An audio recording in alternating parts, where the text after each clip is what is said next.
Assalamualaikum warahmatullahi wabarakatuh. Perkenalkan, nama saya Reno Ridhoi dengan NIM 211102441165. Saya mahasiswa dari Fakultas Sains dan Teknologi Prodi S1 Teknik Informatika.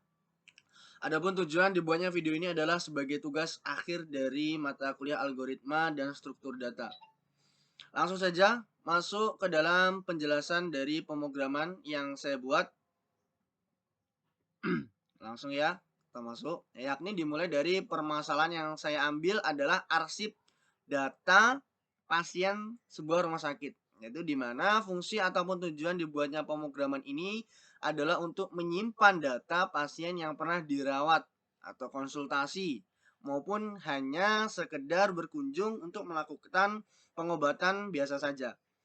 Nah, di dalam pemrograman ini terdapat beberapa algoritma yang saya gunakan dan saya akan jelaskan satu persatu dari pemrograman itu. Nah, algoritma pertama yang saya gunakan di sini adalah input dan stack. Nah, yang pertama di sini saya membuat variabel JPass dengan isi input. JPass ini adalah jumlah pasien. Lalu saya memanggilnya. Kemudian saya membuat variabel DPass dengan isi list. DPass ini adalah data daripada pasien. Nah, kemudian saya membuat looping untuk mengubah nilai dari variabel DPass tersebut.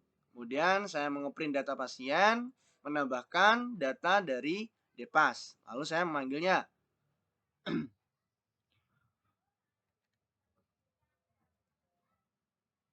Nah, ini adalah saya akan memasukkan jumlah pasien yaitu 7. Nah, masukkan nama pasien yang pertama adalah Reno, kedua Nawa, Egi, ada Yudi, ada Dava, lalu ada Naufal, dan juga ada Revi. Nah, selanjutnya adalah sorting ya. Sorting setelah semua data yang saya input, saya tuh ingin mengurutkan nama-nama tadi sesuai abjad. Nah, oleh karena itu saya buat algoritma sorting. Nah, itu dimana dari sorting ini adalah mengurutkan item dari yang terkecil ke yang terbesar. Jadi sorting ini mengurutkan item dari yang terkecil sampai yang ke terbesar. Itu jika berupa angka dan mengurutkan sesuai abjad jika berupa kalimat. Dalam sorting dan beberapa fungsi yang digunakan yaitu ada bubble sort. Ya, di sini ada bubble sort dan juga ada selection sort. Selection sort. Kenapa saya ambil dua? Nah, di sini saya juga karena akan membandingkan manakah yang lebih cepat dalam menjalankan program di atas. Mana yang lebih cepat? Apakah bubble sort atau selection sort? Makanya dalam program saya ini bagian algoritma sorting ini saya itu menggunakan yang namanya library timeIt. Ya, di sini saya akan menampilkan hasil data yang sudah diurutkan menggunakan fungsi bubble sort saja. Fungsi selection sortnya yang saya buat di sini cuma untuk membantu perbandingannya antara bubble sort dan selection sort tadi.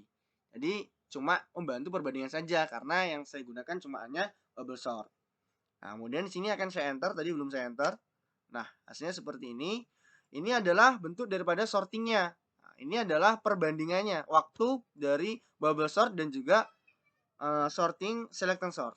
Nah, berapa detiknya itu bisa dilihat seperti itu. Itu juga daftar pasien yang diurutkan tadi. Lanjut. Setelah data yang diinput di sorting, saya tuh membuat struktur data menurun atau melihat tampilan terurut dari item-item yang diinputkan. Nah, saya melihatkan nih. Nah, ini contohnya nih. Nah, itu input sorting yang menurun tadi. Selanjutnya adalah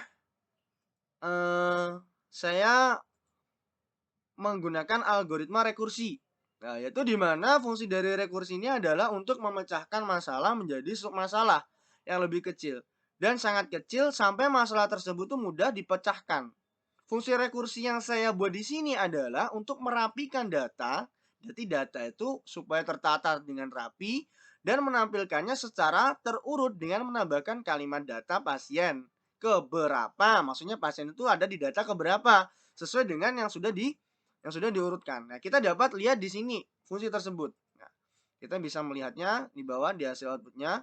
Nah, jadi data pasien yang pertama itu adalah Dava. Data pasien kedua adalah Egi. Ketiga, selanjutnya adalah Nova, Nawa, Revi, Reno, Yudi. Kenapa di sini? Di sini sesuai dengan abjadnya. Itu berawalannya yang pertama D ya kan, Dava.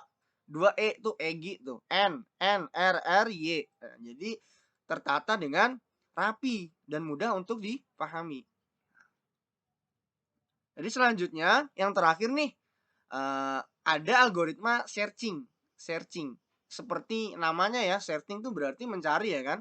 Fungsi ini tuh dibuat untuk mencari data pasien. Apakah seorang pasien itu mempunyai data arsip sebagai keterangan bahwa dia tuh pernah melakukan pengobatan di rumah sakit SMC ini, nah, atau tidak. Makanya fungsi daripada searching ini dibuat atau ya untuk mencari bagaimanakah ada nggak sih nama data itu di situ ya kan. Nah, kita akan menyaksikan contoh di sini. Saya mengetik atas nama Reno. Pernah nggak nih Reno nih sakit lalu Reno tuh ada di dalam rumah sakit SMC. Nah, kita saksikan. Nah, pasien nama Reno ada pada data pasien nomor 6. Di sini kita saksikan di atasnya juga data pasien nomor 6 ya, valid, yaitu nama Reno ternyata pernah berobat di rumah sakit SMC. Itu adalah pemrograman saya untuk hasil ujian akhir semester algoritma struktur data dengan dosen pengampu yaitu Bapak Taufik Sumadi. Insya Allah itu saja yang dapat saya sampaikan. Ada kurang lebihnya saya mohon maaf yang sebesar-besarnya. Sekian, wassalamualaikum warahmatullahi wabarakatuh. Terima kasih.